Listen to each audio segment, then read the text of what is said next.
दक्ष news, सामान्यांच्या हक्कासाठी नेहमी दक्ष.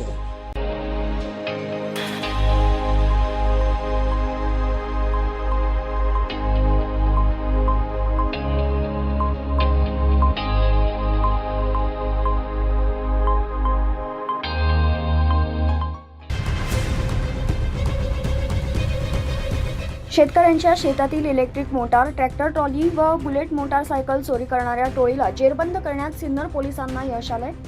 सिन्नर पोलीस ठाणे हद्दीतून ग्रामीण भागातील शेतकऱ्यांचे शेतातील विहिरी व नदीकाठावरील पाण्याचे इलेक्ट्रिक मोटारी चोरी जाण्याचं प्रमाण वाढलं होतं. या अनुषंगाने सिन्नर पोलीस स्टेशनकडील गुन्हे शोध पथक चोरट्यांचा शोध घेत असताना मिळालेल्या गुप्त माहितीनुसार हे चोरटे सिन्नर बसस्थानक परिसरात येणार असल्याचं त्यांना समजलं.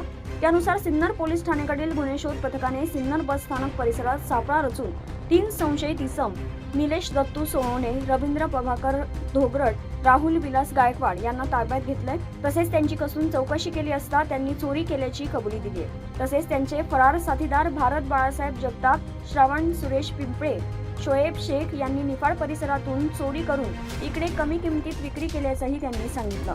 या आरोपींकडून 1 लाख रुपये किमतीची 2 चाकी ट्रॅक्टरची ट्रॉली, 12,000 रुपये किमतीच्या 2 पाणबुडी शेतपंपाच्या इलेक्ट्रिक मोटार, 2 लाख रुपये किमतीची रॉयल एनफील्ड कंपनीची 350 क्लासिक मोटारसायकल तसेच 5,000 रुपये रोख रक्कम असा एकूण 3,17,000 रुपये किमतीचा मुद्देमाल पोलिसांनी हस्तगत केला.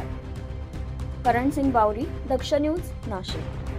कुष्ठरोग हा शाप नाही तर एक उपचार योग्य आजार आहे. मायकोबॅक्टेरियम लॅप्रे जीवाणूमुळे होणारा हा जुनाट संसर्गजन्य रोग त्वचा, मज्जातंतू आणि नाकाच्या आतील त्वचेवर परिणाम करतो. सुन्नपणा, फिकट पॅचेस, बोटे वाकडी होणे किंवा नाक चोंदणे ही त्याची लक्षणे आहेत. संसर्ग झाल्यानंतर लक्षणे दिसायला 5 ते 20 वर्ष लागू शकतात, पण घाबरण्याचं कारण नाही. मल्टी ड्रग थेरपीने हा रोग पूर्णपणे बरा होऊ शकतो. म्हणूनच वेळेवर निदान करा, उपचार घ्या आणि जागरूकता पसरवा. सार्वजनिक आरोग्य विभाग, नाशिक महानगरपालिका द्वारे जनहितार्थ प्रसारित.